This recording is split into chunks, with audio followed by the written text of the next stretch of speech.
வித்தியாசமான அணுகுமுறைகள். நான் சொல்லிடுறேன் இப்பவே. ஏன்னு சொன்னா இதுதானா இதுங்க அப்படின்லாம் சொல்லாதீங்க. ஒரு வித்தியாசமான கோணத்திலே இதை நான் அணுகுகிறேன், அவ்வளவுதான் அந்த வசனத்தினுடைய காரியங்கள். சாராம்சமே அவ்வளவுதான், முடிஞ்சிருச்சு. சரி, என்ன வசனத்தை நாம் அப்படி தியானிக்கிறோம் அப்படின்னு சொன்னா, ஆண்டவரிடத்துல ஏராளமான நன்மைகள் உண்டு இல்லைங்களா? அப்ப ஆண்டவரிடத்திலிருந்து நம் நன்மைகளை சுதந்திரிப்பதற்காக நாம் ஆர்வம் உள்ளவர்களாக இருக்கிறோம். ஆண்டவர்கிட்ட எனக்கு அதை கொடுங்க இதை கொடுங்கன்னு சொல்லி நிறைய கேட்கறதற்கு நாம் ஆர்வம் உள்ளவராக இருக்கிறோம். ஆண்டவரிடம் கொடுக்கிறவராக இருக்கிறார், பெற்றுக்கொண்டு மகிழ்ச்சியாகவும் இருக்கிறோம். ஆனால் சில வேளைகளில நமக்குள்ள என்ன இருக்குதுங்க, சில பாதிப்புகள் நடக்கிறது. அப்ப பாதிப்புகள் நடக்கும் பொழுது நம்ம ஆண்டவர்கிட்ட என்ன செய்யறாங்க, கேள்விகளை கேட்கிறோம். ஏன் எனக்கு இப்படியாக சம்பவிக்கிறது அப்படிங்கிற ஒரு காரியத்தையும் நாம் கேட்கிறது நம்முடைய வழக்கமான வாடிக்கையான எல்லாருக்கும் உள்ளதான ஒரு காரியம். சரி, இந்த காரியங்களை குறித்து தான் இந்த நாட்களிலே நாம் சிந்திக்க போகிறோம். இது வாசிக்க வேண்டிய பகுதி அல்ல, ஒரு முன்னோடியான ஒரு பகுதி. வாசிக்கலாம். உபாகமம் எழுதின புஸ்தகம் 30வது அதிகாரம் 15 இருந்து 18 வசனங்கள் வரை. உபாகம புஸ்தகம் 30வது அதிகாரம் 15 இருந்து 18 வசனங்கள் வரை. ஜீவனையும் மரணத்தையும், நன்மையையும் மரணத்தையும் தீமையையும் இன்று உனக்கு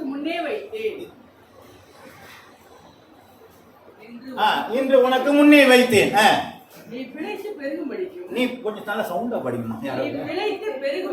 பிழைத்து பெருகும்படிக்கு சுதந்திரித்து போகிற தேசத்திலே உன் தேவனாகிய கர்த்தர் உன்னை ஆசீர்வதிக்கும்படிக்கு அன்பு கூறவும் நடக்கவும் அவர் கட்டளைகளையும் நியாயங்களையும் கைக்கொள்ளவும் நான் என்று உனக்கு கற்பிக்கிறேன். ஆண்டவர் சொல்கிறார், கற்பிக்கிறேன். நீ கேளாதபடிக்கு மனம் பேதித்து இழுப்புண்டு போய் பணிந்து அவர்களை சேவிப்பாயானால் சுதந்திரிக்கிறதற்கு யோர்தானை கடந்து போகிற தேசத்தில் நெடுநாளாய் வாழாமல் வாசிங்க. நீங்கள் சுதந்திரிக்கிறதற்கு யோர்தானை கடந்து போகிற தேசத்தில் நெடுநாளாய் வாழாமல் நிச்சயமாய் அழிந்து போவீர்கள் என்பதை இன்று உங்களுக்கு நான் அறிவிக்கிறேன். கர்த்தருடைய நாமம் மகிமைப்படுவதாக. ஆண்டவர் ஒரு லெசனை கொடுக்கிறார், அதை வேற கொஞ்சம் சவுண்டா படிங்க.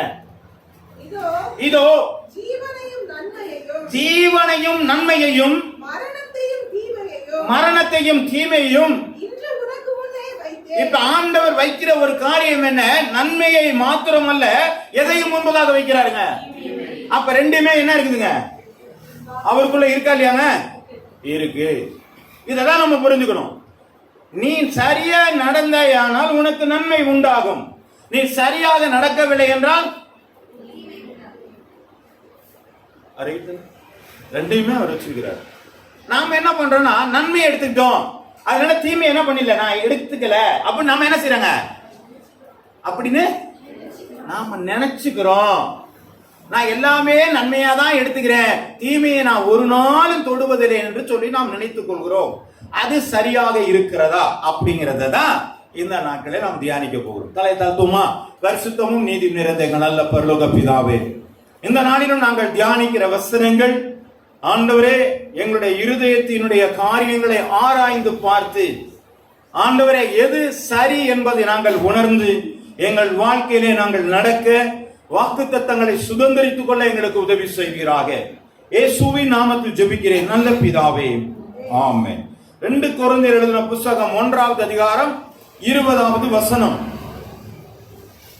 2 கொரிந்தியர் 1:20.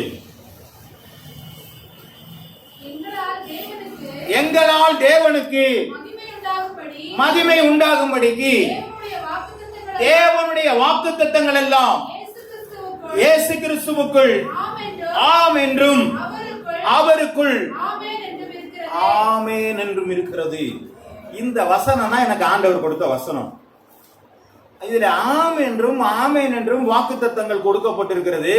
நான் முதல்ல படிச்ச நன்மைக்கும் தீமைக்கும் இதுல என்ன சம்பந்தம் இருக்குன்னு எனக்கும் புரியல. இப்ப இந்த வசனங்களை நாம் என்ன தியானிக்கிறோம் என்று சொன்னால், ஆண்டவருடைய வாக்குத்தத்தங்கள் இல்லைங்களா? முதல்ல நம்ம வாசித்த பகுதிகளும் ஒரு வாக்குத்தத்தம் தான். ஆமென். நன்மையையும் தீமையும்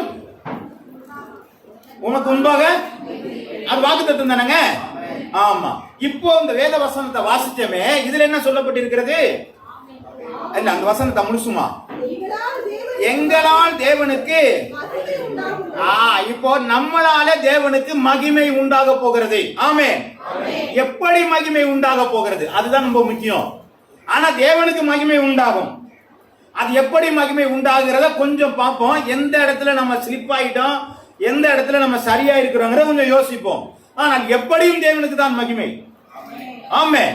ஆமா, எப்படியும் தேவனுக்கு தான் மகிமை. நமக்கு எப்படி இருக்குங்கிறத யோசிக்கலாம்.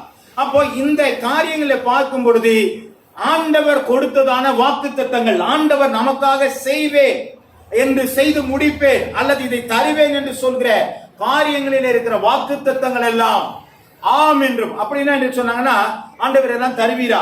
ஆம். ஆமே நம்ம சொல்லணும், ஏங்க அப்படியாக கடவுள். அல்லேலூயா. அப்ப ஆண்டவர் என்ன சொல்றாரு? நான் உனக்கு செய்வேன்பா. ஆமாப்பா செய்வேன்பா. அப்ப நாம என்ன பண்ணுங்க? ஆமே, ஆண்டவரே செய்து முடியும்.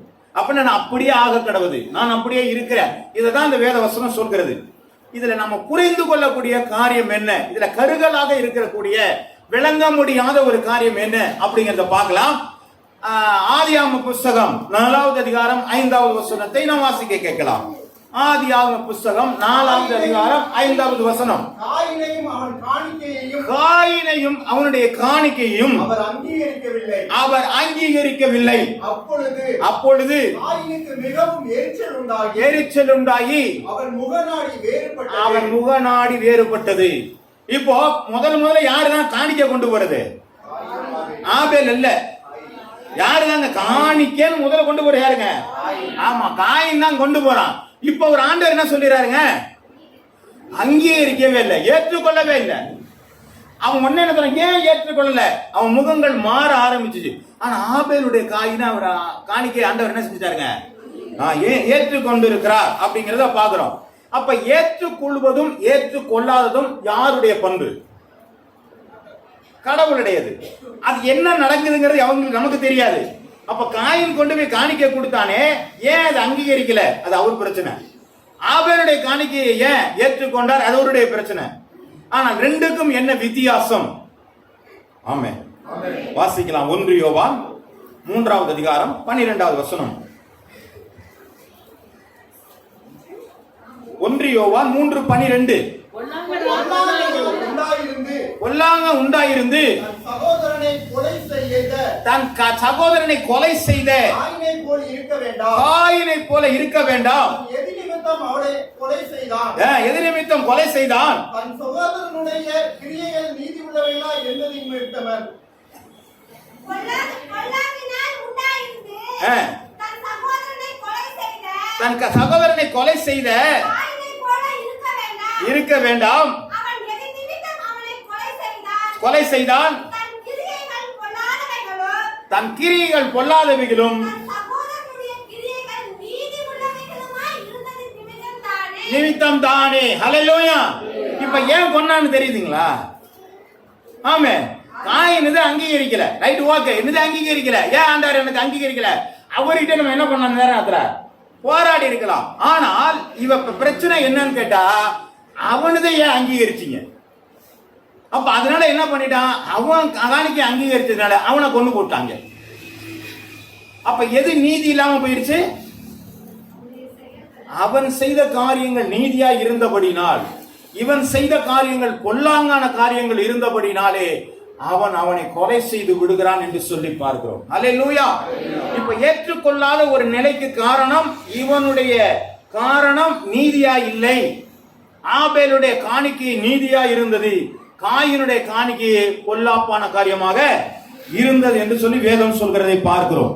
வாசிக்கலாம். மல்கியா எழுதின புஸ்தகம் 1வது அதிகாரம் 13 14 வசனங்கள் வரை.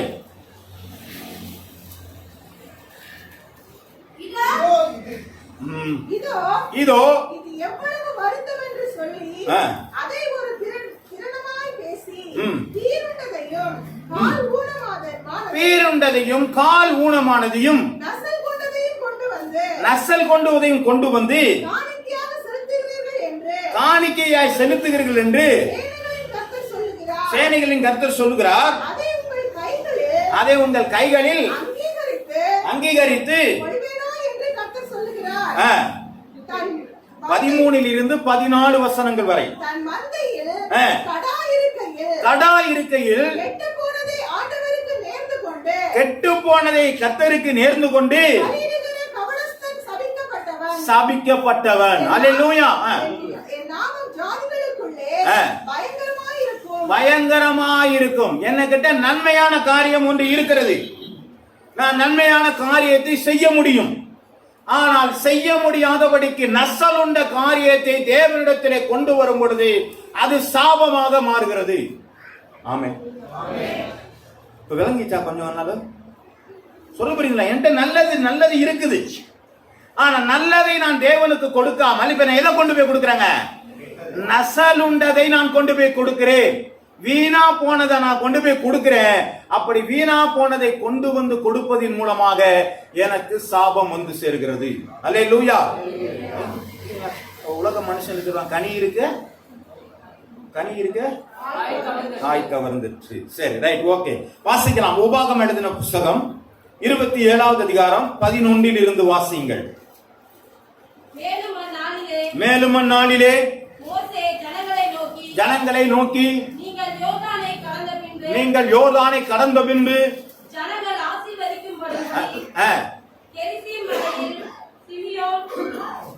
வாசிங்க.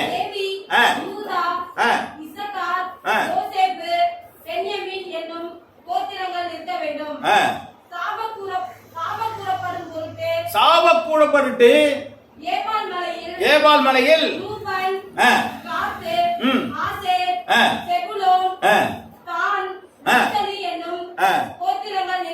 பாருங்க, ஒரு ஆளு ஆசீர்வாதம் கூறதுக்குன்னு ஒரு குரூப் இருக்கு, சாபம் கூறதுக்குன்னு ஒரு குரூப் இருக்கு.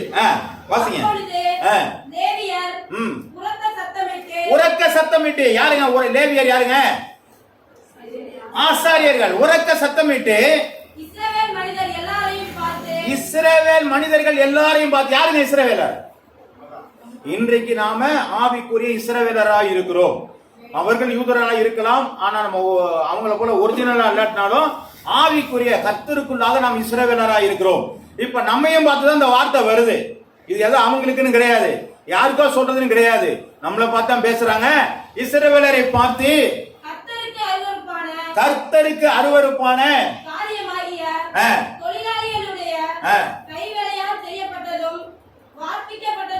வார்ப்பிக்கப்பட்டதுமான யாதொரு விக்கிரகத்தையும் உண்டு பண்ணி ஒன்னா வாசிக்காதமா, அந்த சென்டென்ஸா வாசிங்க. ஒளிப்பிடத்திலே வைக்கிறவன் சபிக்கப்பட்டவன் என்பதாக. அப்ப நீங்க விக்கிரகத்தை வணங்கினா, நாங்க எங்க வீட்டுல எந்த பொம்மையும் நாங்க செய்யறது இல்லைன்னு சொல்லாதீங்க. இல்லைங்களா? நம்ம என்ன நினைக்கிறோம்? விக்கிரகம்னா ஒரு பொம்மை வைக்கிறதா விக்கிரகம் இருக்காங்க. பண ஆசை விக்கிரகம் என்று சொல்லப்பட்டிருக்கிறது.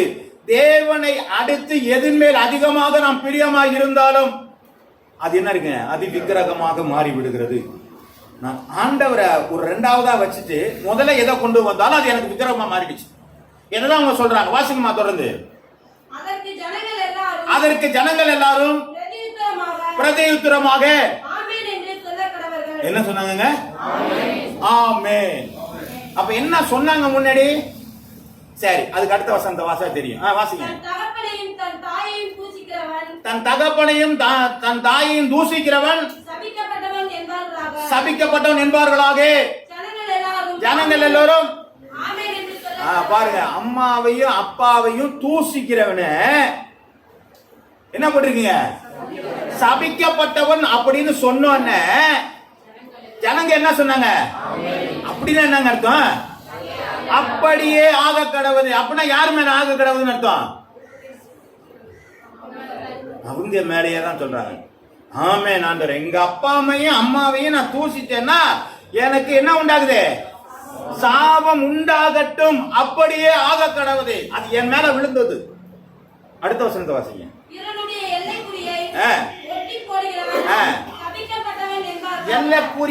எல்லைக்குரிய என்ன பண்ணக்கூடாது? ஆமா, உன் எல்லை குறிய கொண்டு மாத்தி இதெல்லாம் வச்சு அசைச்செல்லாம் எல்லாம் மாத்தக்கூடாது. அப்படி மாத்திரவன் சபிக்கப்பட்டவனா, ஆமா நாங்க அப்படி மாத்தினா எங்களுக்கு சாபம் வரட்டும் அப்படி ஆக கடவுது. ஜனங்கள் எல்லாரும் ஆமென் என்று சொல்ல கடவர்கள். குருடனை வழித்தப்ப பண்ணுகிறவன் சபிக்கப்பட்டவன். குருடன் போயிட்டு இருக்கிறவன போய் எந்த ஊரியா போன நம்ம பாட்டுக்கு ஏதாவது ஒரு பக்கத்தை காட்டி விட்டுட்டோம்னா நாம சபிக்கப்பட்டவன் என்றால் ஆமென் ஆண்டவரே நான் அப்படி செய்த நினையால் சபிக்கப்பட்டவன். ஆமென். அப்படியாக கடவுள். இப்படி வாசிச்சுட்டே இருக்கான். 19ஆம் வசனத்தை வாசிங்கம்மா. பரதேசி, இக்கட்டவன், விதவை ஆகிய இவர்களுடைய நியாயத்தை புரட்டுகிறவன் சபிக்கப்பட்டவன் என்பார்களாக. ஜனங்கள் எல்லாரும் ஆமென் என்று சொல்ல கடவர்கள். இப்ப எல்லாத்துக்கும் என்ன பண்ணிட்டாங்க? ஒரு ஆசாரியன் இதெல்லாம் யாரெல்லாம் மேல வரலாம் அவெல்லாம் சபிக்கப்பட்டவன் சபிக்கப்பட்டவன் சொன்னா என்ன பண்ணாங்க? அப்படியே ஆக கடவுது அப்பயே ஆக கடவுனாரு. இதுக்கு பேர் என்னங்க? இதான் வாக்குத்தத்தம். ஆண்டவர் கொடுத்த வாக்குத்தத்தம் தானே. நம்ம என்ன நினைக்கிறோம்னா உன்னை ஆசீர்வதிக்கவே ஆசீர்வதிப்பேங்கிறது மட்டும்தான். இதெல்லாம் நமக்கு என்ன இல்லைங்க, நமக்கு அதுக்கு சம்பந்தமே இல்லை. அது வேறையா இருக்காது. இதுவும் இஸ்ரவேல் ஜனங்களுக்கு தான். நீ இப்படி செஞ்சினா உனக்கு ஆக கடவுது. ஏன்னு சொன்னால் ஒரு மொத்த ஒரு இது காம்போ பேக் மாதிரி இது இல்லைங்களா? ஆசீர்வாதமும் சாபமும். ஆமா, காம்போ பேக் மாதிரி. நம்ம இதுக்கு மட்டும் ஒண்ணு மட்டும் தான் எனக்கு வரும், ஒண்ணு வராதெல்லாம் கிடையாது. ரெண்டுமே சேர்ந்து தான் வரும்.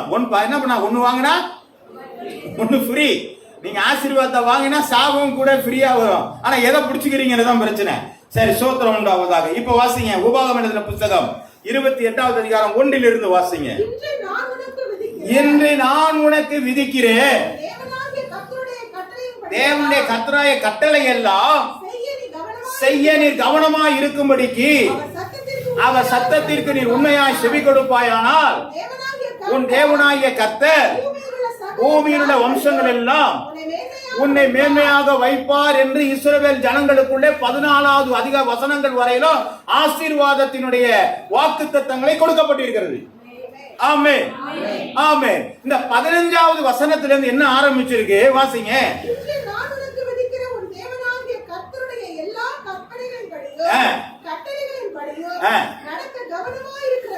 நடக்க கவனமா இருக்கிறதற்கு அவர் சத்தத்திற்கு செவி கொடாமல் போனால் இப்பொழுது சொல்லப்படும் சாபங்கள் எல்லாம் வந்து உனக்கு பழிக்கும். நான் முன்ன சொன்ன காரியங்களை செஞ்சா உனக்கு ஆசீர்வாதம் உண்டாகும். இதுதான் என்னுடைய வாக்குத்தத்தம். செய்யல அப்படின்னா 68வது வசனங்கள் வரையிலும் ஒரு பெரிய சாப லிஸ்டே போட்டிருக்கிறாங்க. ஆமா, பைபிள் வச்சிருக்கோம், கொஞ்சம் பாருங்களேன். 68 வசனம் வரலாம் இருக்குது இல்லையா? அதுக்கு என்னென்ன சொன்னாங்களோ, அந்த 14ஆம் வசனம் வரலாம் என்ன சொன்னாங்களோ அதே போல 2-3 மடங்கு என்ன பண்ணிருக்கீங்கிற சாபங்களை குறித்து சொல்லப்பட்டிருக்கிறது. நீ செஞ்சினா நல்லது, செய்யாம இருந்துட்டா சாபம். அது எப்படி இன்னும் கொஞ்சம் புரியலன்னா ஒரு காரியத்தை சொல்றேன். நான் வேலைக்கு போயிருக்கிறோம் இல்லைங்களா? எனக்கு ஒரு கவர்மெண்ட்ல ஒரு அப்பாயின்மெண்ட் கொடுத்துட்டாங்க. நான் வேலைக்கு போயிருக்கிறேன். நான் வேலை செய்யும் பொழுது எனக்கு சம்பளம் உண்டு. நான் அப்பாயின்மெண்ட் ஆகி உள்ள போனதுக்கு அப்புறம் எனக்கு தான் மாசம் மாசம் சம்பளம் உண்டேன்னு சொல்லி நான் வேலை பார்க்குற இடத்துல போய் நான் சும்மா உக்காந்து இருந்தேன். ஆனால் எனக்கு என்ன நடக்கும்? எனக்கு என்ன நடக்குங்க? கொஞ்சம் அலுவலகத்தில் இருக்க சொன்னா தெரியும்.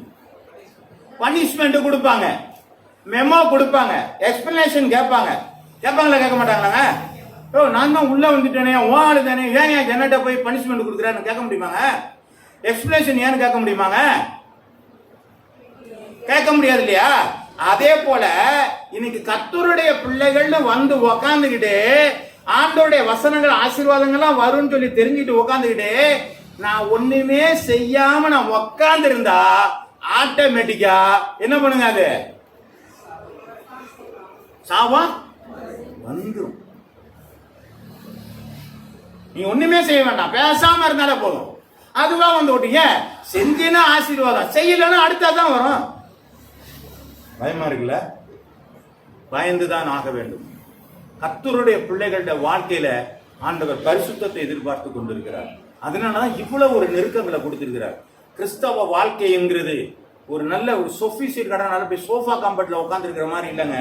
அது அனுதினமும் நாம் ரொம்ப ஜாக்கிரதையா நடக்க வேண்டிய ஒரு பாதை. அதனாலதான் ஆண்டவருடைய வேத வசனம் அழகாய் சொல்கிறது, ஆண்டவருடைய வழி எப்படி இருக்குங்க? நெருக்கமானது, ஆனால் கேட்டுக்கு போகிற வாசல் விரிவும் விசாலமுமா இருக்கிறது என்று சொல்லப்பட்டிருக்கிறது. அதனால கொஞ்சம் நெருக்கமா தான் போகணும். ஒன்றும் பிரச்சனை இல்லை. நமக்கு நல்லா இருந்தா நல்லா தான் இருக்குது. நாம கொஞ்சம் அசால்ட்டா இருந்துச்சுன்னா மேமா கொடுத்துட்டு போயிடுவாங்க. அப்போ என்ன பண்ணுங்க, அது என்ன சொல்லுவாங்க இல்லையா, அதுவாகவே வந்துடும். நம்ம ஒண்ணுமே சொல்ல வேண்டியதில்லை. சரி, வாசிக்கலாம். ஒரு சில எக்ஸாம்பிள் அவங்கள்ட்ட காட்டுறேன். என்னாகம புஸ்தகம் 20வது அதிகாரம் 8வது வசனம். 20:8. நீ கோலை எடுத்துக்கொண்டு சபையாரை கூடி வர செய்து பேசுங்கள் கொடுக்கும். இப்ப என்ன சொன்னார் ஆண்டவரே? நீ ஆரோனும் போய் என்ன பண்ண, கோலை எடுத்துட்டு போய் கண்மலையோட கூட பேசு அப்படின்ட்டு. இப்போ 11ஆம் வசனத்தை வாசிங்க. 10லிருந்து 11. அவன் கையை ஓங்கி கண்மலையை தன் கோலினால் 2 தரம் அடித்தான். உடனே தண்ணீர் ஏராளமாய் புறப்பட்டது. என்ன பண்ணாங்க இஸ்ரவேல் எல்லாம்? இப்ப முதல்ல என்ன கேட்டாரு? நீ கோலை கொடுத்து கொண்டு போய் கண்மலையோட கூட பேசினா உங்களுக்கு தண்ணி கிடைக்கினாரு. இவன் போய் அடிச்சாலும் தண்ணி வந்துச்சா இல்லையாங்க? தண்ணி வந்துச்சு. 16ஆம் வசனம் வாசிங்க. தன் கையை ஓங்கி கண்மலையை தன் கோலினால் 2 தரம் அடித்தான். உடனே தண்ணீர் ஏராளமாய் புறப்பட்டது.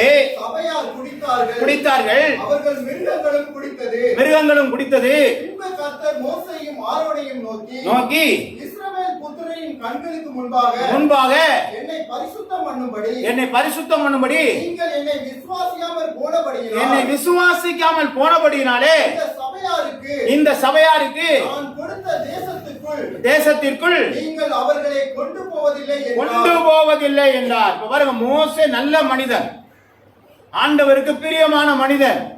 அவர் 40 வருட காலங்கள் உனக்கு நல்ல ட்ரைனிங் எல்லாம் கொடுத்து கொண்டு போய் வச்சு என்ன பண்ணிருக்கிறாருங்க?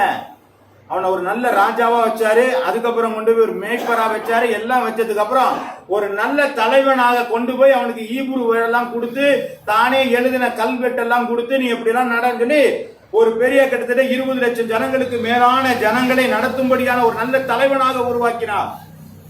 அவனுக்குள்ளாக நல்ல ஆசீர்வாதங்கள் இருந்தது. கானான் தேசத்திற்கு இவர்களை நீர் அழைத்து சொல் என்று சொல்லி அவனுக்கு ஒரு பெரிய ஆசீர்வாதத்தை கொடுத்திருந்தார். ஆனால் ஒரு வார்த்தை அவன் புரியாதபடினாலே, கண்மலை அடித்தபடினாலே அங்க என்ன உண்டானதுங்க? நீ தேசத்திற்குள்ளே பிரவேசிக்க முடியாது. ஆமென். அப்ப அவனுக்கே என்ன இல்லைங்க, கிரேஸ் இல்ல. ஆமென். செய்த தண்டனைக்கு தண்டனை தான். அவனுக்கு என்ன இல்லைங்க, கிரேஸ் இல்ல. நமக்கு கிரேஸ் இருக்கா இல்லையா? எப்படி? என்ன பிரதர்? யார் இறக்கத்தினால? ரத்தத்தினால. ஆமா, இயேசு கிறிஸ்து இடையில ஒருத்தர் வந்துட்டாருனால நமக்கு கொஞ்சம் கிரேஸ் கிடைச்சிருக்கு. ஆனா இந்த கிரேஸ் இருக்கிறதுனாலதான் நமக்கு என்ன பண்ணிட்டு இருக்காங்க? துர்க்கிரியைக்கு தக்க தண்டனை சீக்கிரம் நடவாதபடினாலே மனுபுத்திரனுடைய இருதயம் பொல்லாங்கை செய்ய துணிகரம் கொண்டுள்ளது. உடனே எனக்கு எதுவும் நடக்கலன்னு எனக்கு ஆண்டவர் நல்ல ஆசீர்வதிச்சிருக்காரு, எல்லா வகையிலும் நான் நல்ல கம்ஃபர்டபுளா இருக்கிறேன், எனக்கு நல்ல வசதி வாய்ப்பு, ஒன்னும் பிரச்சனை இல்லை. இதை நம்பி ஏமாந்துடாதீங்க. ஆமே, இது மட்டும் இருக்கிறதுனால மட்டும் நான் ஆசீர்வாதமா இருக்கேன்னு நினைச்சிடாதீங்க. கர்த்தர் அதை தான் வேதத்துல நல்லா சொல்லிட்டு இருக்கிறாரு. அல்லேலூயா. மோசே நல்ல அதிகாரம் இருக்கிறவன் நினைச்சிட்டு இருக்காதீங்க, போய் சேர முடியலங்க. ஆமே. சரி, வாசிக்கலாம். மத்தேயு எழுதின புத்தகம் 19வது அதிகாரம் 16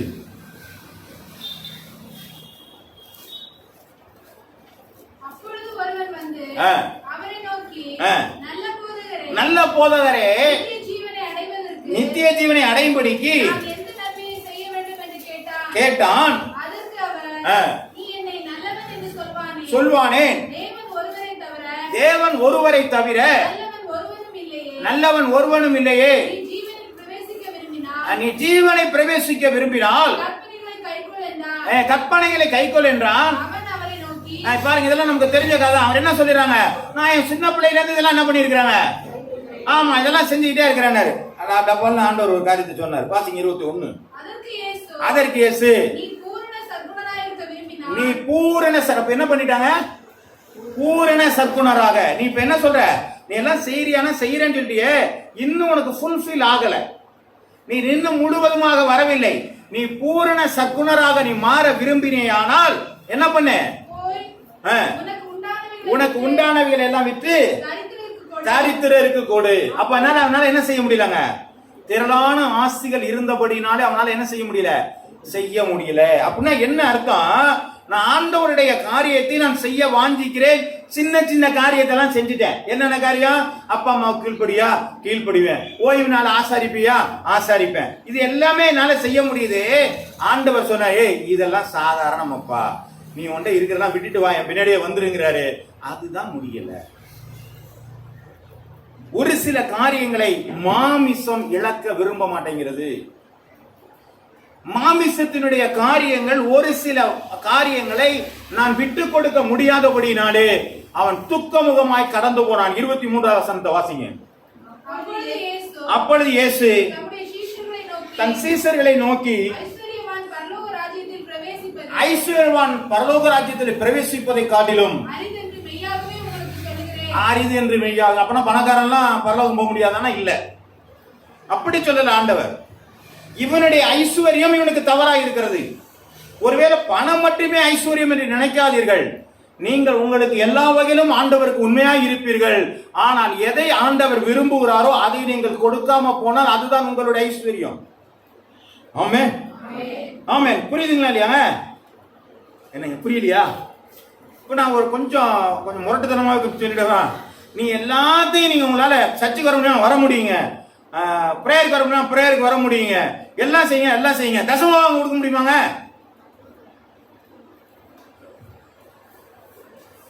அப்ப எங்க இருக்கு நம்முடைய ஐஸ்வர்யம்? அதை கொடுத்துட்டா எனக்கு குறைவு உண்டாகும் என்கிற அவிசுவாசம் எனக்குள்ள வந்துருச்சு. நான் சொல்றது புரியுங்களா? நான் பெரும்பாலும் அந்த இடத்துக்கு போக மாட்டேன். அது ஏன்னா அதுவும் உங்களுக்கும் கடவுளுக்கும் உரிய காரியங்கள் இருந்தாலும் புரியலன்னு சொன்னதுக்காக கேட்கிறேன். என்னால் அது என்ன பண்ண, அதுவும் ஆண்டவருடைய காரியம் தானே, இல்லைங்களாங்க? அப்ப அது ஆண்டவருடைய காரியமா இருக்கிற, இன்னைக்கு பாருங்க எல்லாம் போட்டு பேப்பர்ல நியூஸ் எல்லாம் என்ன பண்றாங்க, போட்டு வேற ஏதோ ஒன்று குழப்பிட்டு இருக்காங்க. அதனாலதான் சொன்னாங்க எந்த ஊழியமும் சபைக்குள்ள இருக்கணுங்கிறது. சபையை விட்டு வெளியில போனதுனாலதான் இன்னைக்கு நிறைய பிரச்சனைகளை இன்னைக்கு உருவாக்கி கிறிஸ்தவத்தை குறித்த நிறைய கேள்விகளுக்கு எல்லாம் பதில் சொல்ல வேண்டிய ஒரு நிலை இருக்கிறது. அதனால சபை என்பது வேறு, வெளியில நடக்கிற ஊழியங்கள் என்பது வேறு. அந்த வெளியில இருக்கிற ஊழியம் தான் இன்னைக்கு நம்ம நிறைய பிரச்சனை இருக்கு. சரி, சோத்திரம், அதை விட்டுருவோம். இப்ப நான் சொல்ல வந்தது என்னன்னு சொன்னா, நான் ஆண்டவருக்கு என்று எல்லாவற்றையும் செயல்பட என்னால முடியும். ஆனால் இந்த தசம பாகம் என்கிற என்னுடைய பொருளாதாரத்துல நான் கொடுக்க வேண்டுமானால் அதுக்கு எனக்குள்ள என்ன இருக்கணுங்க? வசனத்தின் மேல இன்னும் விசுவாசம் இருக்கணும், இன்னும் வைராக்கியம் இருக்கணும். அந்த வைராக்கியம் தான் என்ன பண்ண, செத்தாலும் பரவாயில்ல, ஆண்டவர் கொடுக்கறத நான் கொடுத்துறேன் அப்படின்னு ஒரு நிலை நமக்குள்ள வந்துருச்சுன்னு வச்சுங்க, நமக்கு ஒரு நாள் குறைய போடாது. ஆண்டவர் சொல்லியிருக்கிறார் இல்லைங்களா, எல்லாவற்றையும் நான் உனக்கு என்ன செய்வேங்க, ரெட்டிப்பாய் தருவேன் என்று சொல்ற ஒரு நாளும் குறைபட மாட்டார். அல்லேலூயா, ஆமென். கர்த்தருடைய நாமம். அதனாலதான் ஆலயத்தில் ஆகாரம் உண்டாயிருக்கும்படிக்கு, கார் வாங்குறதுக்கோ பங்களா வாங்குறதுக்கோ கேட்க கூடாது. பார்த்திருப்பீங்க நினைக்கிறேன், அதனாலதான் சொல்லுங்க. புரியுதுங்களா? உன் ஆலயத்தில் ஆலயத்தில் என்ன ஆகாரம் இருக்கணும்? ஊழியம் நடக்கணும், அங்க வசனங்கள் பேசப்படணும். இன்னைக்கு சண்டே கிளாஸ் இருக்கு, யூத் மீட்டிங் இருக்கு, பெண்கள் ஐக்கியம் இருக்கு. இவங்களுடைய வளர்ச்சிக்கான செலவுகள், நம்முடைய இருக்கிற சில முடியாத சில பேர் வந்திருந்தாங்கன்னா அவங்களுக்கான உதவி காரியங்கள். இப்ப இதுதான் ஆலய காரியங்கள். இதுக்கு தான் நம்ம என்ன செய்யணுங்க, தசம பாகத்தை கொண்டு வந்து கொடுக்குறோம். சரி, அந்த டாபிக் போக வேண்டாம். அப்போ இதில் என்ன பண்றோம், நம்ம கொஞ்சம் பின்னாடி போயிடுறோம்.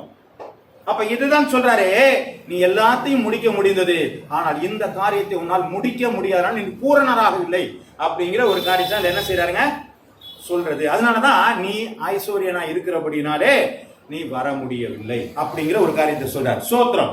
லேவியராகமம் 18வது அதிகாரம் 5வது வசனம். லேவியர் 18:5. ஆகையால் என் கட்டளைகளையும் என் நியாயங்களையும் கைக்கொள்ள கடவீர்கள், அவைகளின்படி செய்கிறவன் எவனோ நான் கர்த்தர். அவன் என்ன சொல்ற, திரும்பி ஒரு வாட்டி வாசிங்க. ஆகையால் அப்ப ஆண்டவர் சொன்ன கட்டளைகளையும் 10 கட்டளைகள், 613 பிரமாணங்களையும் கைக்கொள்ள கடவீர்கள். கை கொள்ள கடவீர்கள். அவைகளின்படி செய்கிறவன் எவனோ அவைகளின்படி செய்கிறவன் எவனோ அவைகளால் பிழைப்பான். அவைகளாலே பிழைப்பான். அப்ப வார்த்தையினாலே நம்ம என்ன செய்ய போறாங்க? பிழைப்போம் அப்படின்னு சொல்லியிருக்கு. மத்தேயு எழுதின புத்தகம் 7வது அதிகாரம் 24. ஆகையால் நான் சொல்லிய இந்த வார்த்தைகளின்படி செய்கிறவன் எவனோ அவனை கன்மலையின் மேல் தன் வீட்டை கட்டுகிறவனுக்கு புத்தியுள்ள மனிதனாக இருக்கிறான். பெருமழை சொரிந்து பெருவெள்ளம் வந்து காற்று அடித்து மோதியும் அது விழவில்லை. ஏனென்று சொன்னால் ஆண்டவருடைய வார்த்தையின்படியாக கட்டப்பட்டது. அது ஆண்டவருடைய கண்மலையிலே கட்டப்பட்டது. ஆண்டவருடைய வாக்குத்தத்தத்தின்படியாக கட்டப்பட்டதின்படியாக அவர்கள் அசைக்கப்படுவதில்லை. தாவீது சொல்லுகிறான், வலது பாரிசத்திலே ஆண்டவர் இருக்கிறபடினால் நான் என்ன செய்யப்படவில்லை? அசைக்கப்படுவதில்லை. அப்ப நாம் அசைக்கப்படாதபடிக்கு இருக்கிற ஜனகமா இருக்க வேண்டுமானால் ஆண்டுடைய வார்த்தையுடைய கட்டளைகளுக்கு கீழ்ப்படிய வேண்டும். அது இல்லாதபடிக்கு இருப்போமானால் வாசிங்க. நான் சொல்லி இந்த வார்த்தையின்படி பாருங்க, ஒண்ணு செஞ்சா கண்மலையில கட்டியிருப்பீங்க, என்ன விட்டுட்டீங்கன்னா அவன் தன் வீட்டை மணலின் மேல் கட்டின புத்தி இல்லாத மனுஷனுக்கு ஒப்பிடுவான். இப்ப என்ன பண்ணிட்டு இருக்காங்க? நீ மணல்ல கட்டின மாதிரி இதுல கட்டி இருந்தீங்கன்னா நீ நல்லா இருந்திருப்ப. ஆனா இந்த வார்த்தையின்படி நீ கேட்கலன்னு சொன்னா அது என்ன பண்ணிடுச்சுங்க? மணல் மேல கட்டப்பட்டதா மாறிடுச்சு. புரியுதுங்களா? அதுவாவே என்ன பண்ணிடுங்க? மாறிடும். அதுவாவே மாறிடும். புரியுதா நான் சொல்றது? புரியுதுங்களா இல்லையா?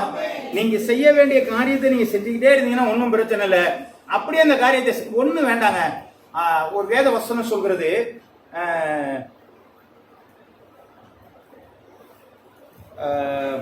சபை கூடி வருகிறதை விட்டு விடாதீங்க. Right, okay. அப்போ நான் அதை விட்டு விடா, நான் வந்துடுறேன். வரலன்னா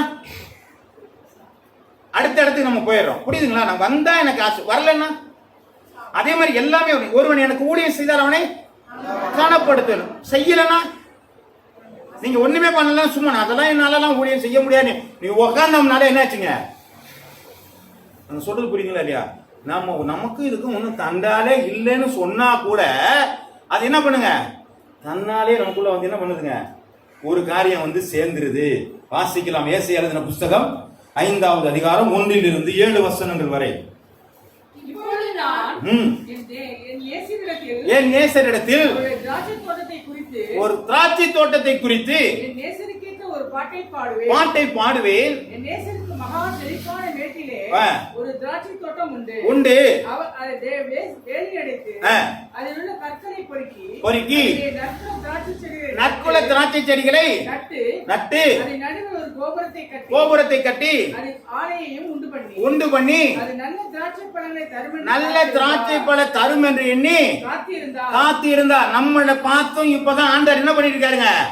நான் நல்ல வார்த்தைகளை சொல்லி இருக்கிறேன், நல்ல ஆவியை கொடுத்திருக்கிறேன், நல்ல பாவ மன்னிப்பு நிச்சயத்தை கொடுத்திருக்கிறேன், எல்லாத்தையும் கொடுத்துட்டு நல்ல கனி கொடுக்குமான்னு பார்த்துக்கிட்டு இருக்கிறேன். ஏனென்று சொன்னால் ஒருவன் எண்ணில் நிலைத்திருந்தால் அதிக கனிகளை கொடுப்பான் என்று சொல்லியிருக்கு. அதனால என்கிட்ட இருக்கிற மாதிரியே தெரியுது, எனக்குள்ள நிலைச்சிருக்கிற மாதிரி தான் தெரியுது. இவன் கனிகளை கொடுப்பான்னு சொல்லி நல்ல கனியை கொடுப்பான்னு பார்த்தா வாசிங்கம்மா,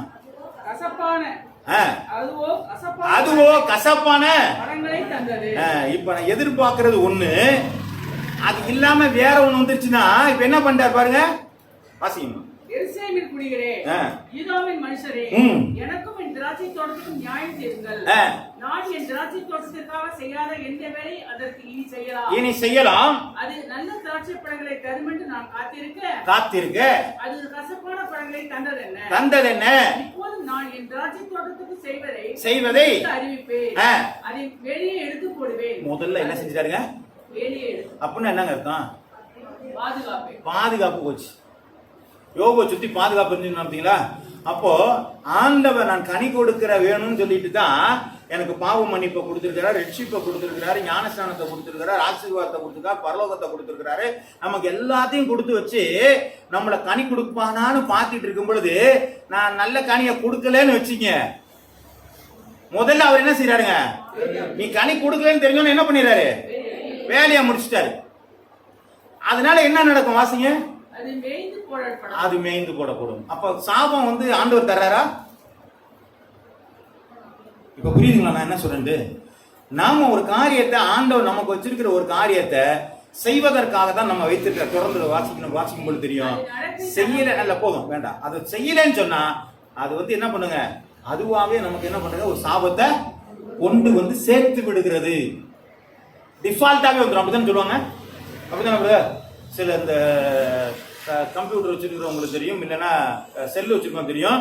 சிலதை என்ன பண்ணுவாங்க, கம்பெனிக்காரனை டிஃபால்ட்டா போடும், அதுவாவே போட்டு வச்சிருவாங்க.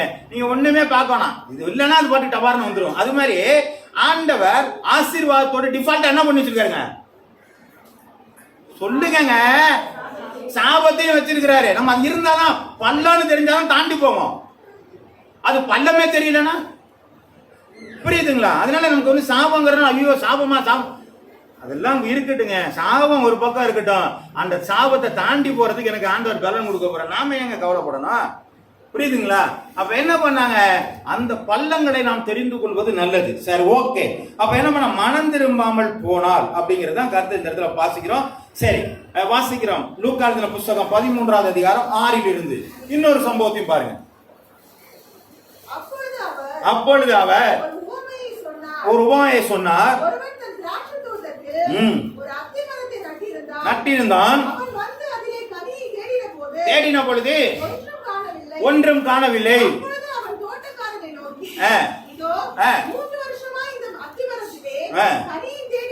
தேடி வருகிறேன், ஒன்றையும் காணவில்லை.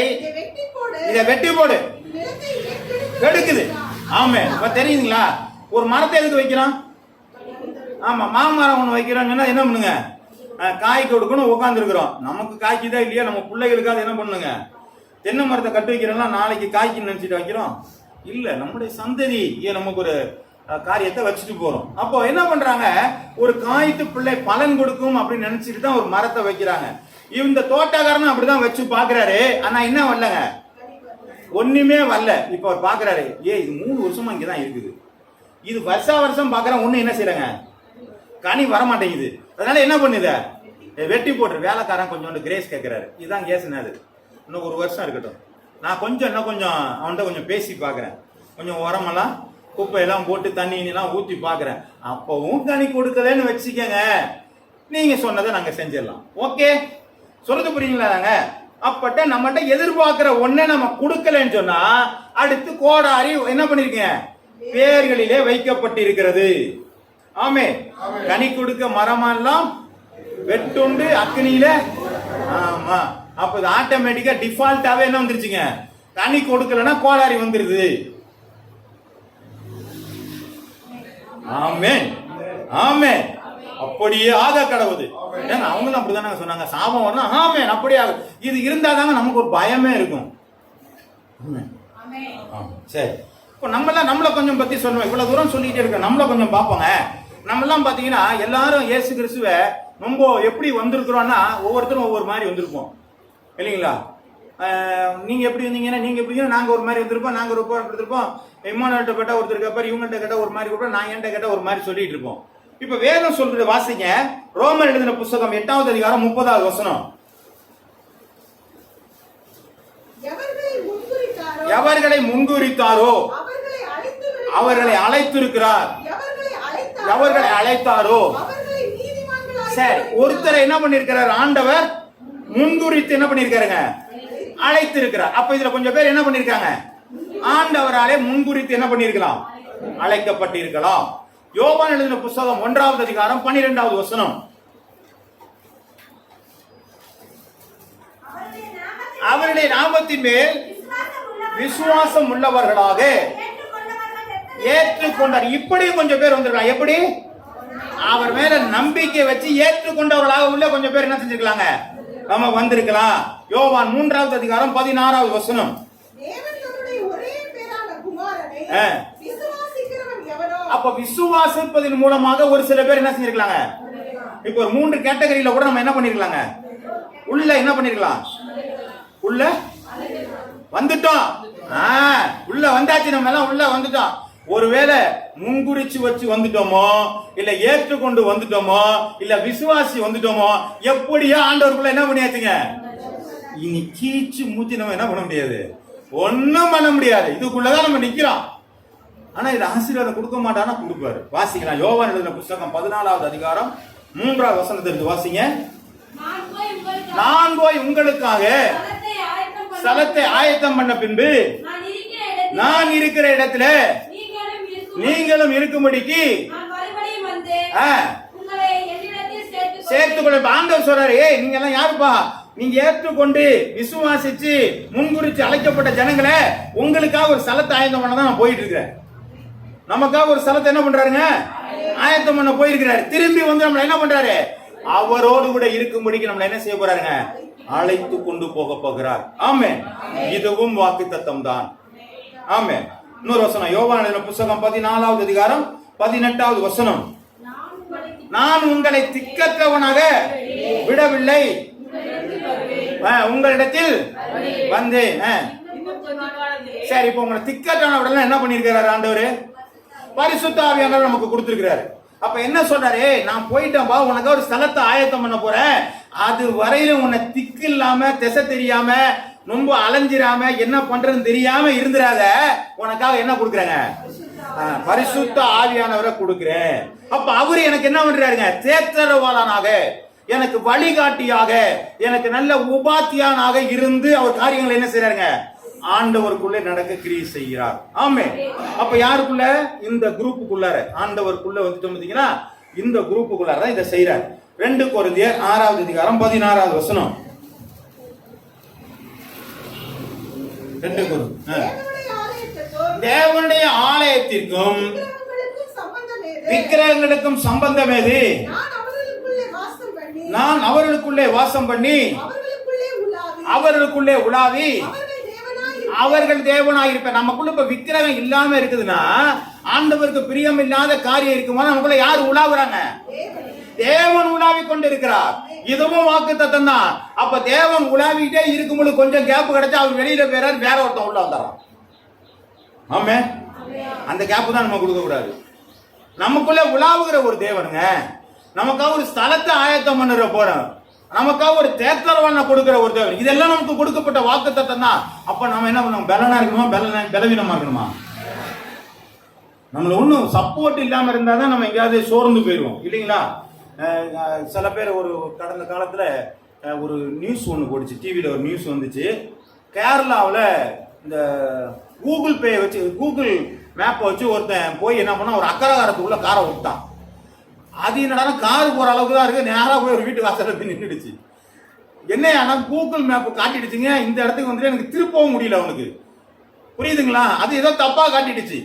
உள்ள கொண்டு வச்சோன்னா அவங்க கூட்டுக்காரங்களாம் என்ன பண்ணாங்க, அவங்க கேட்டு கதவெல்லாம் திறந்து வச்சு மேல போய் திருப்பி எப்படியோ மல்லு கட்டி அவனை வெளியில கொண்டு, இது இல்லையா வழி நிறுவனம் வேற வெளியில காட்டினாங்க. அப்ப அது கூட எங்க பண்ணிடுதுங்க? தப்பான வழிய ஆமா காட்டிடும். ஆனா ஆண்டவர் ஒரு நாள் நம்மள என்ன பண்றாங்க? தப்பி போகிறதற்கு வழியில்லாதபடிக்கு தன்னுடைய ஜனங்களை அவர் கவனமாக இருக்கிறார். அல்லேலூயா. ஒரு நாள் நீங்க பேச போக மாட்டீங்க, எல்லாவற்றிலும் அவர் கவனமா இருக்கிறாரு. தாய் தன் பாலகனை மறந்தாலும் நான் உன்னை மறப்பதில்லை என்று சொல்லி அவ்வளவு கவனமா நம்மளை பார்த்துக்கிட்டு இருக்காரு. ஒரு நாள் நம்ம விலகி போவதில்லைங்க, சில வேலைகளை தவறுகிறோம், அதை தான் நம்ம பார்த்துட்டு இருக்கிறோம். சரி, வாசிங்க. அப்போஸ்தலர் எழுதின புத்தகம் 2வது அதிகாரம் 39 வாக்குத்தத்தமானது உங்களுக்கும் உங்கள் பிள்ளைகளுக்கும் நம்முடைய தேவனாய் கர்த்தர் வரவழைக்கும் தூரத்தில் உள்ள யாவருக்கும் உண்டாயிருக்கிறது என்று சொல்லி பாருங்க. வாக்குத்தத்தம் யாருக்கு தான் கொடுத்திருக்காங்க? நமக்கு தான் கொடுத்திருக்காங்க. பாசிட்டிவாக சிந்திப்போமே, நல்ல வாக்குத்தத்தம் நமக்கு தான் கொடுத்திருக்காங்க. அதனால ஒன்றும் பிரச்சனை இல்லை. அப்ப எல்லாமே நமக்கு ஆண்டவர் கொடுத்திருக்கிறார். வாசிக்கலாம். 1 பேதுரு 1வது அதிகாரம் 5வது வசனம்.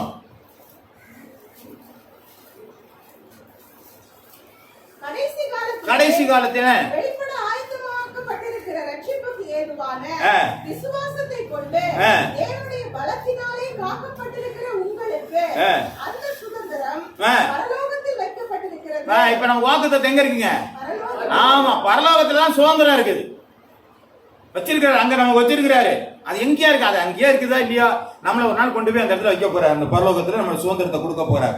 1 யோவான் 2வது அதிகாரம் 25வது வசனம். நித்திய ஜீவன் என்பது அவர் நமக்கு செய்த வாக்குத்தத்தம். ஆமா, நமக்கு எங்க கொண்டு போறாருங்க? Everlasting life. உன்னுடைய வாழ்க்கையில மரணமே இல்லாத ஒரு இடத்துக்கு கொண்டு போவாங்கிறதா அவருடைய வாக்குத்தத்தம். முதல்ல சாபமான வார்த்தைகள் எல்லாம் பார்த்துக்கிட்டு இருந்தோம் இல்லைங்களா? அதுவும் நமக்குள்ள வரும்னு சொல்லி இருந்தோம். இப்ப கொடுத்திருக்கிற வாக்குத்தத்தம் நமக்குள்ள என்ன செய்யுங்க வருங்கிறத நம்ம பார்த்துக்கிட்டு இருக்கிறோம். இப்ப வாசிங்க 2 சாமுவேல் புத்தகம் 6வது அதிகாரம் 11வது வசனம். கர்த்தருடைய பெட்டி கித்தியனாகிய ஓபேத்-ஏதோமின் வீட்டிலே 3 மாதம் இருக்கையில் கர்த்தர் ஓபேத்-ஏதோமையும் அவன் வீட்டார் அனைவரையும் ஆசீர்வதித்தார். இப்ப பாருங்க, அந்த பெட்டி ஒரு வீட்டுல இருக்கும் பொழுது அந்த வீடு எப்படி இருந்துச்சுங்க? அப்ப ஆண்டவர் வீட்டுல இருக்கும் பொழுது நல்ல ஆசீர்வாதமாக தான் அந்த வீட்டுல இருக்குது. யாருக்கும் எந்த தொலையும் இல்ல. ரொம்ப அழகா ஆசீர்வாதமா 3 மாதம் வரலாம் வீடு இருந்துச்சு. இப்ப வாசிங்க 2 சாமுவேல் 6வது அதிகாரம் 6-7. அவர்கள் நாகோனின் களம் இருக்கிற இடத்துக்கு வந்த பொழுது மாடுகள் மிரண்டு அசைந்தபடியினால் அதை பிடித்தான். கோபம் உண்டது. அடித்தான், செத்தான். அதே பொட்டி தான் வீட்டுல இருக்கும்போது எப்படி இருக்குங்க? ஆசீர்வாதமா இருக்கு. தப்பா தொட்டா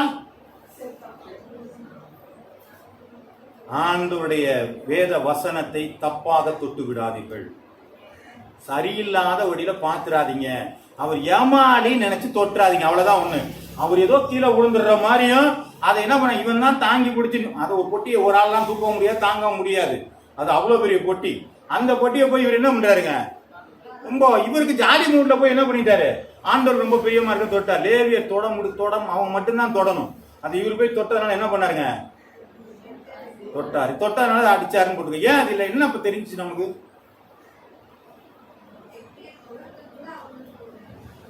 பரிசுத்தம். வீட்டுல இருக்கிறவரும் நல்லா இருந்துச்சு. ஆண்டவர் பரிசுத்தமானவர். தொடாதவன் தொட்டாங்கன்னா அங்க இடத்துல என்ன இல்லைங்க? தீட்டு படக்கூடாது. ஆண்டவருடைய வார்த்தை அசூசிப்படக்கூடாது. ஆண்டோடைய வார்த்தை கேவலப்படக்கூடாது. அது ஏன் மூலமா கேவலப்பட்டுச்சுன்னா அங்க சாவு. புரியுதுங்களா? ஒண்ணும் இல்ல, ஒரே காரியம் தான். அது பொட்டிய வச்சிருக்கிறவன் ஆசீர்வாதமா இருக்கான். தேவையில்லாம அது தொட்டவன். வாசிக்கலாம் தானியேல் எழுதின புத்தகம் 3வது அதிகாரம் 17வது வசனம்.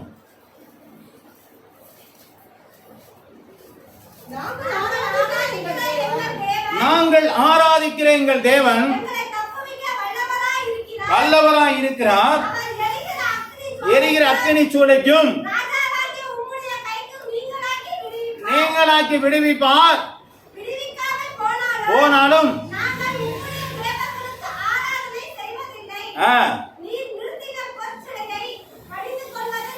பாருங்க, அவர் என்ன சொல்றாரு? நான் ஆராதிக்கிற தேவன் எரிகிற அக்கினி சூளைக்கு விடுவிக்கிறவராய் இருக்கிறார்.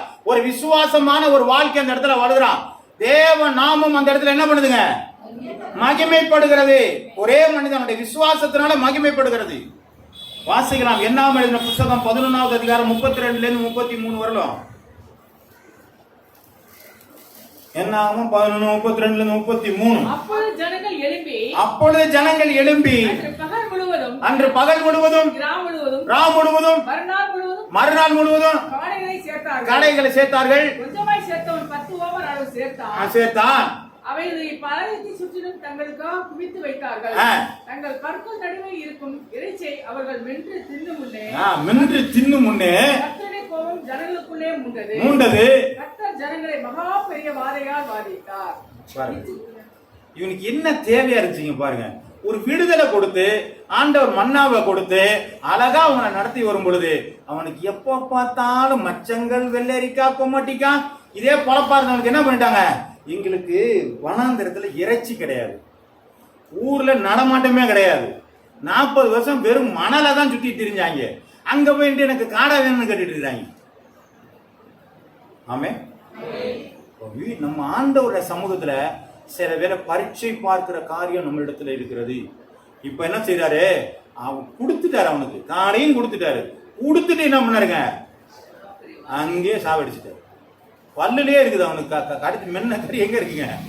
ஆமா, அவன் எங்க இருக்கு, இன்னொரு இடத்துல கூட வசனம் இருக்கு, முக்கு வரல என்ன பண்ணிருக்கு, அது அப்படியே ஜெகட்டி போற அளவுக்கு தின்னு இருக்கிறாங்க. அப்பனா எவ்வளவு வெறி பிடிச்சிருப்பாங்க தெரியுதுங்களாங்க. அப்போ இந்த உலக பிரகாம காரியத்துல அவ்வளவு மேகமா இருக்கும் பொழுது அவன் மத்த செத்தாலும் பரவாயில்ல ஆண்டவர் நல்லவரியான்னு சொல்லும் பொழுது அவனோட கூட வந்து நிக்கிற ஆண்டவர் இவன் ஐயோ எனக்கு இறைச்சி இல்ல அது இல்ல, நீ சாப்பிடும், நீ சாப்பிடும் போல சாப்பிடான்ட்டாரு. அதானே உனக்கு வேணும், அதுலயே சாப்பிடு. அப்ப வேதம் என்ன சொல்கிறது என்று சொன்னால், ஆண்டவர் நமக்கு நியமிக்கப்பட்டிருக்கிற ஒரு ஓட்டத்தில் ஓடிக்கொண்டிருக்கிற வரையிலும் நமக்கு ஆசீர்வாதங்கள் வந்து கொண்டே இருக்கும். ஒருவேளை தவறி இடர் மாறி போனோமானால் அது சாபமாக நமக்குள்ளே டிஃபால்ட்டா வந்து சேர்ந்துருக்கு. நீங்க சொல்லணும், கேட்கணும், பிசாசு வரணும், அதெல்லாம் ஒன்றும் தேவையே இல்லை. இங்க போனா அடுத்த வந்து செட் ஆயிருதுங்க. ஆமே, சோத்திரம் உண்டாத. உபாகம் எழுதின புஸ்தகம் 11வது அதிகாரம் 26 28 வசனங்கள் வரை.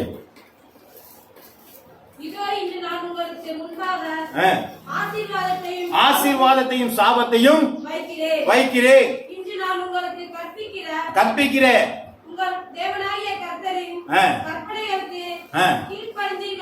கீழ்ப்படிந்தீர்களானால் ஆசீர்வாதமும்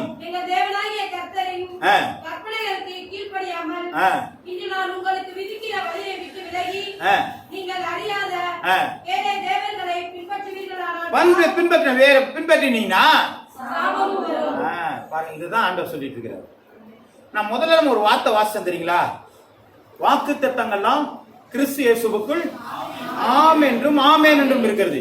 அப்ப வாக்கு தத்தங்கிறது எதுன்னு சொன்னா, ஆண்டவர் சாபத்தையும் ஆசீர்வாதத்தையும் சேர்த்து தான் சொல்றாரு. அப்ப எல்லாமே நமக்குடைய வாக்கு தத்தங்கள் தான். அப்போ நான் உன்னை செய்யும் பொழுது எனக்கு ஆசீர்வாதமும், அதை செய்யாமல் நான் இருக்கும் பொழுது சாபமுமாக எனக்கு வந்து விடுகிறது. ஒருவேளை நான் என்னிட்ட வர்ற பொழுது பிரச்சனை வந்துச்சுன்னா நாம் என்ன கேட்கிறோம்னு சொன்னா, கர்த்தர் ஏன் எனக்கு இதை செய்தார்னு கேட்கறத காட்டிலும் எந்த இடத்துல விலகி போகணும் என்று சொல்லி நீங்கள் எதிர்பாருங்க. ஆமே. நமக்கு சில சாபங்கள் நமக்கு கொடுக்கணுங்கிற அவசியம் கிடையாது. பிள்ளைக்கு வந்து சோதிச்சு பார்க்கணுங்கிற அவசியம் எல்லாம் கிடையாது. என் பிள்ளை நல்லா இருக்காங்க, ஒவ்வொரு வாட்டி என்ன பண்ணாங்க, இதுனா கவர்மெண்ட் ஸ்கூலா இது, ஒவ்வொரு முறையும் 1வது டெஸ்ட் 2வது டெஸ்ட் 3வது டெஸ்ட் சொல்லி நம்ம டெய்லி நமக்கு டெஸ்ட் வைக்கிற வேலை ஆண்டவருக்கு வேலையெல்லாம் கிடையாது. என் பிள்ளை நல்ல பிள்ளை தான், எல்லாத்தையும் நான் அவன்கிட்ட கொடுத்துட்டேன். ஆனால் ஒரு சில காரியங்களில தவறும் பொழுது அதுவா என்ன பண்ணுங்க, நமக்கு சாபமாக மாறி விடுகிறது. ஆண்டவர் நம்மளை பாதுகாத்து வருகிறார். ஒரு நாளும் நான் விழுந்து போகாதபடிக்கு ஆவியானவர் நமக்கு என்ன செய்யறாருங்க, பாதுகாத்துக்கிட்டே இருக்கிறார். ஆனால் எங்கேயாவது நாங்கள் விலகி போகும் பொழுது அதே வாக்கு தத்தங்கள் மாறாக நெகட்டிவான ஒரு காரியங்கள் நமக்குள்ளே வருகிறது என்று சொன்னால் நம்மள்கிட்ட இருக்கிற சில காரியங்கள் விலகி போயிருக்கிறது என்று அர்த்தம். ஒரு நாளும் நம்மளை சோதிக்கிறவராகவோ சபிக்கிறவராகவோ ஆண்டவர் இல்லை. நம்மளை ஆசீர்வதிக்க வேண்டும் என்பதை, இஸ்ரவேலை ஆசீர்வதிப்பதே கர்த்தருக்கு பிரியமானது. அப்போ நீங்க ஆவிக்குரிய இஸ்ரவேலரா இருக்கிற நம்மையும் ஆண்டவர் ஆசீர்வதிப்பதே, சொல்லுங்க, இஸ்ரவேலை ஆசீர்வதிப்பதா, நம்முடைய ஆவிக்குரிய இஸ்ரவேலை ஆசீர்வதிப்பதே கர்த்தருக்கு பிரியமா இருக்கிறது. அதுதான் உண்மை. என் மேல என்ன ஆசீர்வதிக்கணும் ஆண்டவருக்கு பிரியமா இருக்கு. ஆனால் நான் சில வேலைகளை தவறுகிறதன் மூலமாக நான் என்ன பண்ணிட்டேங்க, செய்யாதே. வேதத்துல அந்த பிரமாணங்கள் கொடுக்கப்பட்டிருக்கிறது. அதுல செய் என்று சொல்லி 365 செய் என்று சொல்லி மித்தம் எல்லாம் செய்யாதே என்று சொல்லப்பட்டிருக்கிறது. ஏன் 365 செஞ்சுன்னா, ஒரு வருஷத்துக்கு ஒரு நாளைக்கு 1 செய்யின்னு சொன்னா கூட 365 என்ன செய்யறாங்க, அப்ப 365 செய்யின்னு சொல்லி இருக்கிறாங்க. நம்ம செய்யறதை செய்வோம், செய்யாத பத்தி நம்ம கவலையே போடுவோம். நான் செய்யாதமா போக மாட்டோம். ஏன்னா ஒவ்வொரு நாளும் ஒண்ணு கொடுத்திருக்கிறாருல. நாம் ஆண்டவருக்கு உண்மையான காரியங்களை நம்ம என்ன செய்வாங்க, செய்வோம். சுவிசேஷத்தை அறிவிக்காவிட்டால் எனக்கு ஐயோ, அறிவிக்கிறவனுக்கு எங்க வந்து நிக்கிறீங்களா? அப்ப நான் அறிவிக்கணும். ஒருவன் எனக்கு ஊழியம் செய்தா, ஊழியம் செய்யலன்னா கனவீனப்படுத்திடுவோம். அப்ப எல்லாமே இருக்குது அதுக்குள்ள. இப்ப இது எல்லாமே நம்ம செய்யறது நம்ம மேல விழுந்த கடமையா இருக்கிறது. அதனாலதான் சொல்றாங்க வாக்கு தத்தங்களும் ஆம் என்றும் ஆமேன் என்று இருக்கும், அப்படியே ஆக கடவுள் என்று இருக்கிறது. ஆமென். புரியுதா? சரி, கர்த்தர் தாமே ஆசீர்வதிப்பார். ஒன்றும் பயந்துடாதீங்க. நமக்குள்ளேயே தான் ஆண்டவர் இருக்கிறார். ஒரு நாளும் நம்மளை தெரிந்தெடுக்கிற விட்டு விலகி போகாதபடிக்கு கர்த்தர் நமக்கு உதவி செஞ்சுட்டு தாங்க இருக்கிறாங்க.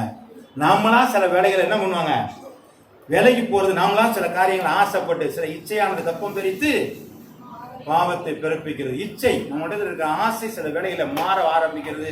அதுதான் நமக்கு சாபத்தை கொண்டு வருகிறது. சார், கர்த்தரை நாம் மகிமைப்படுவதாக. நாம் கொஞ்ச நேரம் இந்த வேளையில் சோமனும் தலைகளை தாழ்த்துவோம். ஸ்தோத்திரம் ஆண்டவரே.